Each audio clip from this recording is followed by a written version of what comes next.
नमस्कार, मैं हूं दीपाली राणा। आप देख रहे हैं मिड कैप मंत्रा और बाजार में ऊपर नीचे के लेवल्स देखने को मिल रहे हैं, लेकिन कहां है सबसे ज्यादा एक्शन बताएंगे आपको। लेकिन पहले हेडलाइंस।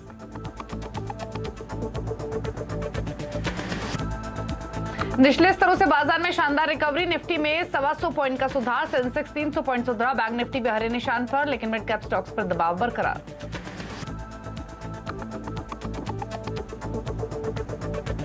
मिड कैप शेयरों में सबसे ज्यादा एनबीएफसीज, होटल और टेक्सटाइल स्टॉक्स बना रहे हैं दबाव। इधर कर्ज महंगा होने की आशंका से रियल्टी, सरकारी शेयर भी लुढ़के। आज से आरबीआई की 3 दिनों की एमपीसी की बैठक शुरू।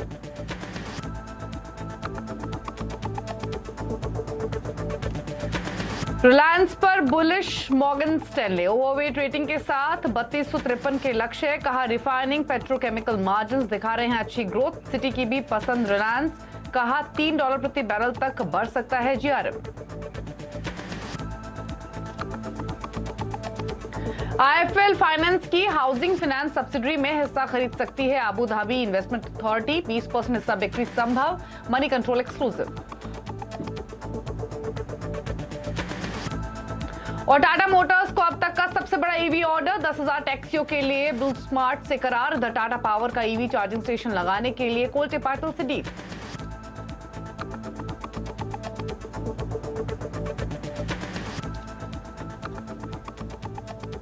आप देख रहे हैं मिड कैप मंत्रा और बाजार में एक दायरे में कारोबार होते हुए दिख रहा है। आज के सेशन में कई सारे खबरें जिसका असर भारतीय बाजारों पर दिखा है, लेकिन अच्छी बात यह है कि दिन के निचले स्तरों से रिकवर होकर अब भारतीय बाजार दिन के ऊपरी स्तरों पर आकर ट्रेड कर रहे हैं। भले ही निफ्टी अभी भी लाल निशान में है 16,572 के लेवल्स, लेकिन दिन के ऊपरी स्तरों पर हमने ट्रेड होते हुए देखा है। कच्चे तेल में जिस तरीके का उबाल आते हुए दिखा, कोविड केसेस जो वापस से बढ़ना शुरू हुए हैं, ये कुछ फैक्टर्स है ग्लोबल डोमेस्टिक फ्रंट पर जो कि बाजार को एक असमंजस की स्थिति में घेरे हुए हैं। फिलहाल हालांकि दिन के ऊपरी स्तरों पर आकर कारोबार हो रहा है। एक बार संकेत देख लेते हैं इस वक्त के क्या हैं और उसके बाद बाजार की बड़ी बातें भी आपको बताएंगे। कच्चे तेल का भाव सबसे पहले आपकी स्क्रीन पर लाते हैं। $120 पर अभी भी ब्रेंट कारोबार कर रहा है। जिस तरीके की खबरें आई हैं कि सऊदी अरेबिया ने जुलाई शिपमेंट्स की जो प्राइसेस है वो बढ़ाया है एशिया और नॉर्थ वेस्ट यूरोप के लिए। इसके बाद हमने एक्सपर्ट आते हुए देखा $120 के आसपास फिलहाल कारोबार होते हुए आपको दिख रहा है। तो ये तो रहा ऑयल का हाल। नाइमैक्स का भाव भी आप देखेंगे तो ये भी $119 पर ट्रेड कर रहा है, तो बहुत ज्यादा अंतर है नहीं ब्रेंट में भी और नाइमैक्स में भी। एशियन मार्केट्स का रुझान देखेंगे तो निक्केई आधा % ऊपर है, शंघाई में 1.25% की मजबूती दिख रही है, हैंगसेंग 1.5% ऊपर ट्रेड कर रहा है। अमेरिका के फ्यूचर्स और लेकर आते हैं आपकी स्क्रीन पर। डाउ फ्यूचर 171 अंक ऊपर है, नेस्डेक फ्यूचर में 107 अंकों की बढ़त दिख रही है। तो अमेरिका के फ्यूचर्स तो एक पॉजिटिव इंडिकेशन ही फिलहाल लैंड कर रहे हैं। तो अब समझ लेते हैं कि यहाँ से क्या रणनीति होनी चाहिए, लेकिन पहले एक बार बाजार की बड़ी बातें आपको बता देते हैं, उसके बाद गाबा साहब से राय लेंगे इंडेक्स पर कि क्या करना चाहिए बचे हुए सेशन में। तो बाजार में हमने निचले स्तरों से एक अच्छी रिकवरी आते हुए देखी है और निफ्टी अगर दिन के लोअर लेवल से कंपेयर करेंगे तो 130 अंक संभला है। सिमिलरली अगर आप बैंक निफ्टी देखेंगे तो फिलहाल बिल्कुल सपाट ट्रेड कर रहा है, रिकवरी यहाँ भी लोअर लेवल से आती हुई दिखी है। मिड कैप्स में हालांकि प्रॉफिट टेकिंग है, ½ % के आसपास की गिरावट के साथ mid cap index small cap index trade कर रहे हैं।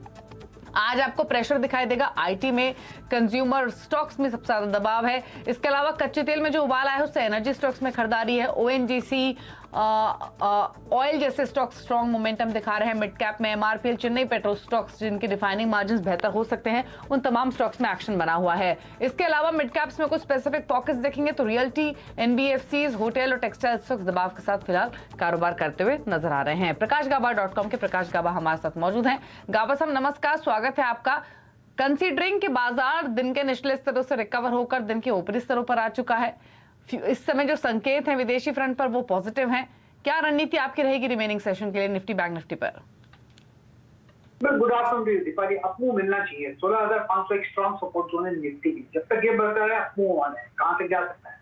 16,700 भी पॉसिबल। उस पर आज या कल इंडिया 16,500 एक स्ट्रॉन्ग क्रूशियल सपोर्ट है।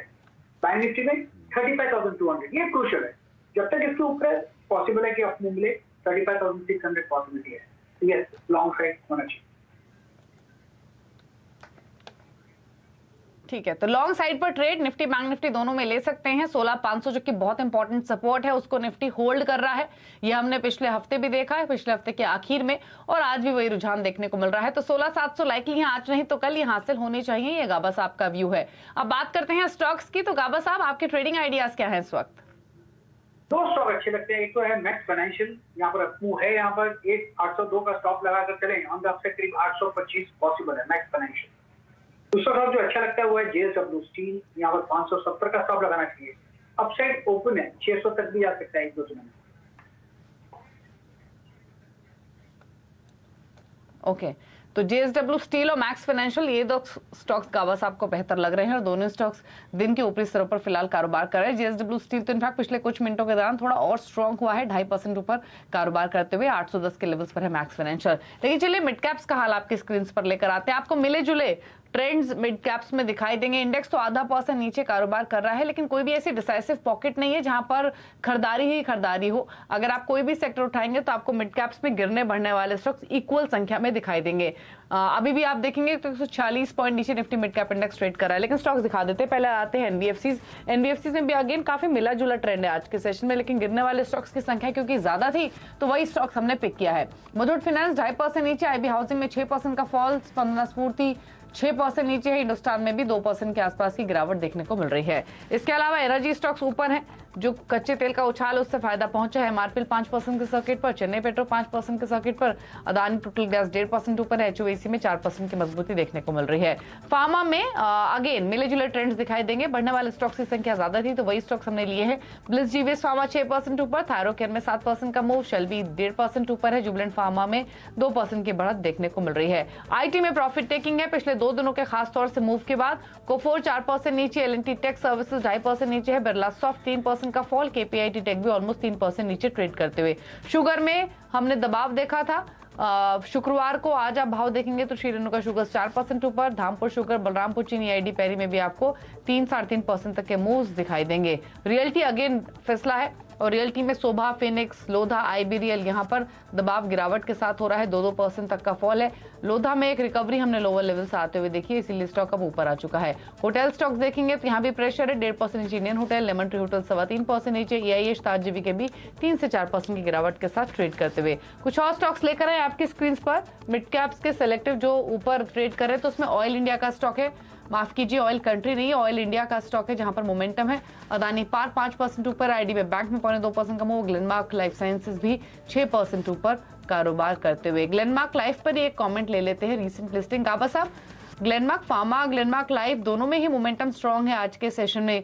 ग्लेनमार्क लाइफ क्योंकि रीसेंट लिस्टिंग है, तो क्या कमेंट्स आपके रहेंगे दोनों पर ही? ग्लेनमार्क लाइफ की बात कर रहे हैं आप, मैं चार्ट निकाल लेता हूँ ग्लेनमार्क लाइफ का। देखिए ग्लेनमार्क फार्मा तो अच्छा लगता है, बेस बना हुआ है, इतना है कि बेस बनते बनते कभी कभी वक्त लगता है। एक बार ग्लेनमार्क लाइफ की वो मैं चेक करता हूँ, मुझे मिल जाता है या नहीं, आई थिंक मिल नहीं रहा है, तो I think will skip it.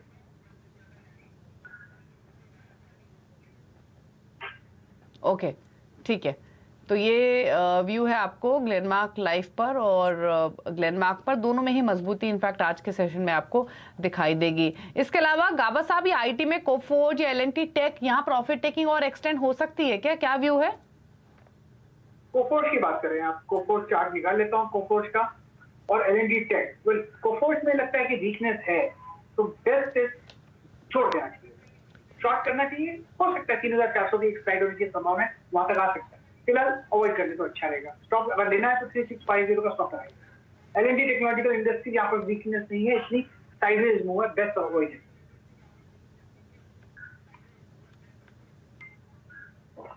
Okay, तो ये व्यू में आपको मिला है L&T टेक सर्विसेज पर और कोफोर्ज पर, दोनों ही दबाव के साथ कर रहे हैं ट्रेड। 86 रुपए नीचे कर रहा है L&T टेक का स्टॉक और कोफोर्ज भी डे लो पर फिलहाल आपको ट्रेड होते हुए दिखाई देगा। लेकिन बात करेंगे रिलायंस की, क्योंकि रिलायंस को लेकर सिटी और मॉर्गन स्टैनले काफी बुलिश हैं और दोनों ने ही रिलायंस का लक्ष्य 3000 के ऊपर कर दिया है। आखिर दोनों ब्रोकरेज हाउसेस को रिलायंस क्यों पसंद आ रहा है, ये जानने के लिए सीधे हमारे सहयोगी यतिन मोता के पास चलते हैं। तो यतिन बताइए, रिलायंस के ऊपर जो भरोसा ब्रोकरेज हाउसेस दिखा रहे हैं उसके पीछे कारण क्या है, वो हम यतिन से समझेंगे। लेकिन हाँ, जो कच्चे तेल का उबाल है उसका फायदा रिलायंस को मिलेगा और उसकी क्या बारीकियां हैं वो यतिन से समझेंगे। लेकिन एक बार उससे पहले एक स्टॉक को देख लेते हैं। स्टॉक इनफैक्ट अगर आपको याद होगा पिछले हफ्ते भी स्ट्रेंथ दिखा रहा था और मोमेंटम आज अगर देखेंगे रिलायंस पर तो उस पर गाबा साहब की राय हम लेंगे। लेकिन पहले यतिन के पास चलते हैं। यतिन बताइए, रिलायंस पर ब्रोकरेज हाउसेस बुलिश क्यों हैं? देखिए दीपाली, जो रिलायंस का टारगेट है वो 3000 रुपए के ऊपर है ब्रोकरेजेस का। दो रिपोर्ट्स आज आई हैं रिलायंस पे, दोनों ही फेवरेबल रिपोर्ट्स हैं। बात सबसे पहले सिटी की करते हैं, क्योंकि अगर हम करंटली रिफाइनिंग साइकिल देखें तो बहुत ज़बरदस्त तरीके से बढ़िया आपको अपटिक वहां देखने को मिल रहा है। खास करके जो discounted Russian crude Indian refiners को मिल रहा है उससे मार्जिन पे काफ़ी ज़्यादा इंप्रूवमेंट आपको देखने को मिलेगा। इनफैक्ट जो रूसी तेल जो 1-2% का जनरल कंट्रीब्यूशन था वो अभी बढ़ के लगभग 15% हो गया है इंडियन इंपोर्ट्स का। और अगर हम रिलायंस इंडस्ट्रीज की बात करें तो लगभग रूसी तेल के कारण $3 का जीआरएम में इजाफा ब्रोकरेजेस देखती हैं सिटी जैसे। और अगर हम बात करें ईपीएस की तो $1 अगर आपके जीआरएम्स बढ़ते हैं तो लगभग 4% उस पे ईपीएस बढ़ने का अनुमान है। तो अगर हम ब्रॉडली मान लें कि 3% का आपको जीआरएम में बढ़ोतरी या अपटिक देखने को मिल रहा है तो आपकी ईपीएस अंदाजन लगभग 9 से 12% तक बढ़ने की उम्मीद है। अगर हम मॉर्गन स्टैनली की भी बात करें तो इनका 3253 रुपए का टारगेट है और मॉर्गन स्टैनली का भी यही मानना है कि 20 साल में सबसे जबरदस्त प्रदर्शन आपको रिफाइनिंग फ्रंट पे देखने को मिल सकता है। इनफैक्ट अगर हम रिफाइनिंग मार्जिन्स की बात करें तो लगभग डबल ये आपको देखने को मिल सकते हैं आने वाले क्वार्टर्स में और इसीलिए वो बुलिश हैं। तो क्लियरली जहां तक कि डिस्काउंटेड क्रूड का सवाल है और जो करंट जीआरएम्स की परिस्थिति है उसमें रिलायंस को उसका पूरा फायदा होते हुए दिखाई दे रहा है ब्रोकरेजेस को आने वाले तिमाहियों में। ठीक है, हालांकि रिलायंस इंडस्ट्रीज हमने देखा आज भले ही आपको इंट्राडे में थोड़े दबाव में दिख रहा हो, लेकिन पिछले हफ्ते काफी स्ट्रॉन्ग परफॉर्मर रहा था। और एक डिस्क्लेमर भी आपको दे दी, जो सीएनबीसी आवाज चैनल आप देख रहे हैं ये रिलायंस के अंडर ही आता है। गाबा साहब एक स्टॉक पर व्यू देना चाहेंगे क्या रिलायंस इंडस्ट्रीज? बिल्कुल, मुझे रिलायंस इंडस्ट्रीज अच्छा ही लगता है। इनफैक्ट मैंने पिछले हफ्ते बात की थी कि 3000 जा रहा है, हो सकता है साइडवेज मूव मिले, साइडवेज पर डिप भी मिल सकता है, पर देखिए बाय ऑन डिप स्टॉक खरीदने की एक अच्छी जगह कहाँ है जहाँ पर सेफ बनता है। 382 का जब पार कर ले तो वहां पर एक कंफर्मेशन मिल जाता है, या फिर लो लेवल थोड़ा नीचे आ सकता है 2700 के आसपास, लेकिन फिर साइडवेज मूव पर तो बेस्ट थोड़ा इसको रुकिए और जब 2825 पार कर ले तब एक खरीदारी का मौका रहेगा रिलायंस इंडस्ट्री। ओके, ठीक है, चलिए तो बात हुई रिलायंस की, लेकिन अब एक खबर आपके स्क्रीन पर लेकर आते हैं और खबर यह है कि इंडियन रेलवेज ने जो ऑनलाइन टिकट बुक करने की सीमा है थ्रू आईआरसीटीसी वेबसाइट या फिर ऐप उसको बढ़ा दिया है। तो खबर तो ये पॉजिटिव हुई आईआरसीटीसी के लिए, लेकिन डिटेल्स क्या है ये समझ लेते हैं। दीपाली नंदा हमारे साथ फोन लाइन पर मौजूद हैं। तो दीपाली बताइए एग्जैक्टली क्या खबर है और क्या डिटेल्स है? देखिए, अभी फिलहाल जो लोग ट्रेन में ट्रैवल करते हैं 80% पैसेंजर्स जो है आईआरसीटीसी की वेबसाइट या फिर एप्लीकेशन पर जाकर टिकट बुक कराते हैं और इसी के मद्देनजर ये बड़ा फैसला रेलवे की तरफ से लिया गया है कि अभी जो टिकट बुक कराने की संख्या है वो 6 से लेकर 12 तक थी। 12 उन लोगों के लिए थी जिन्होंने अपना अकाउंट आधार से लिंक कराया है, वो 12 टिकट बुक करा सकते थे एक महीने में, लेकिन अब इस संख्या को बढ़ाकर 24 कर दिया गया है। यानी कि ऐसा पैसेंजर जो ऑनलाइन टिकट बुक करा रहा है और उनका अकाउंट आधार से लिंक्ड है तो वो अब एक महीने में 12 टिकट की बजाय 24 टिकट बुक करा सकेगा एक ही सिंगल यूजर आईडी से।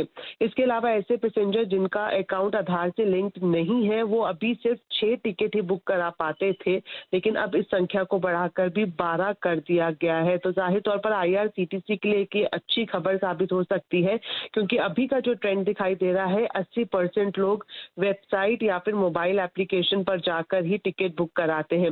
जो रेलवे की तरफ से जानकारी दी गई है उसके मुताबिक ये जो संख्या बढ़ाई गई है इसके पीछे बड़ी वजह ये है कि अब धीरे धीरे जो पूरी सिचुएशन है वो प्री कोविड लेवल तक लगभग पहुंच गई है। ऐसे में ट्रैवल काफी ज्यादा बढ़ गया है, लोग ज्यादा से ज्यादा ट्रेन जर्नी अडॉप्ट कर रहे हैं। ऐसे में उन्हें एक सहूलियत देने के लिए, पैसेंजर को सहूलियत देने के लिहाज से ये कदम उठाया गया है कि जो टिकट बुक कराने की संख्या है अब उसे दोगुनी कर दिया गया है। यानी कि जिन लोगों का आधार वेरीफाइड अकाउंट है वो 12 की जगह 24 और जिन लोगों का आधार वेरीफाइड अकाउंट नहीं है वो 6 की जगह 12 टिकट बुक करा सकेंगे ऑनलाइन। ठीक है, तो जिनका आधार से लिंक नहीं है यूजर आईडी वो 6 की जगह 12 टिकट कर सकते हैं, यानी ऑलमोस्ट डबल, और जिनका लिंक्ड है वो 12 की जगह 24। और आपको बता दें पिछले क्वार्टर में आईआरसीटीसी के जो टिकटिंग रेवेन्यूज थे वो 292 करोड़ के आसपास रहते। ऑलरेडी 38% की ग्रोथ हमने वाई बेसिस पे देखी थी, लेकिन हाँ ये डेफिनेटली कंज्यूमर के हिसाब से भी और आईआरसीटीसी के हिसाब से भी पॉजिटिव डेवलपमेंट है। क्विक कमेंट का बस आपका आईआरसीटीसी पे ले लेते हैं। 59.80 पर फिलहाल ट्रेड कर रहा है। दिन के निचले स्तरों से रिवर हुआ है, लेकिन रेंज में स्टक्ड है। गाबा साहब, क्या व्यू है आईआरसीटीसी पर? बहुत सारे इनफैक्ट क्वेश्चंस हमें आईआरसीटीसी पर मिलते हैं इन्वेस्टर्स की ओर से, क्योंकि ये स्प्लिट होने के बाद से स्टॉक चला ही नहीं है बल्कि नीचे ही आया है। आपका व्यू क्या है स्टॉक पर? अच्छा बेस बना हुआ है आईआरसीटीसी में लोअर लेवल पर, लेकिन थोड़ा वीकनेस है इसके अंदर। 600 के आसपास अगर संभल जाता है तो ठीक है, लगता है यहाँ पर बेस बना हुआ है। आज खरीदने की जगह अच्छी है अगर वो 665 पार कर ले तो फिलहाल मेरे ख्याल से होल्ड करना चाहिए। आज का हाई पार कर लेता है, जगह बन जाती है, फिर एक बाउंस मिल सकता है। ठीक है, तो ये व्यू है आईआरसीटीसी पर 661 पर फिलहाल ट्रेड करते हुए दिन के ऊपरी स्तरों पर। रुक रहे हैं इसी के साथ एक ब्रेक के लिए। ब्रेक के उस बार एक और इंपॉर्टेंट खबर आपके लिए लेकर आएंगे, साथ ही गाबा साहब से लेंगे कुछ और स्टॉक्स पर व्यू। आप देखते रहिए मिड कैप मंत्रा। आप देख रहे हैं मिड कैप मंत्रा और बाजार एक दायरे में ही ट्रेड करता हुआ रिकवर होने के बाद भी आपको एक छोटी सी रेंज में फिलहाल कारोबार दिखाई देगा, क्योंकि निफ्टी अब 16,561 पर ट्रेड कर रहा है 23 अंक के दबाव के साथ। मिड कैप इंडेक्स भी रिकवर हुआ है लोअर लेवल से, अब 1/4% नीचे है। सेंसेक्स में 99 अंकों की गिरावट हम फिलहाल देख रहे हैं। लेकिन एक और खबर आपको बताते हैं, आईआईएफएल फाइनेंस की हाउसिंग फाइनेंस सब्सिडरी में हिस्सा खरीदने की रेस में एडीआईए सबसे आगे है। एडीआईए अबू धाबी की इन्वेस्टमेंट अथॉरिटी है और इस एक्सक्लूसिव खबर को लेकर आए हैं मनी कंट्रोल के अश्विन मोहन। अश्विन, बताइए क्या एग्जैक्टली डिटेल्स हैं आईआईएफएल होम फाइनेंस को लेकर?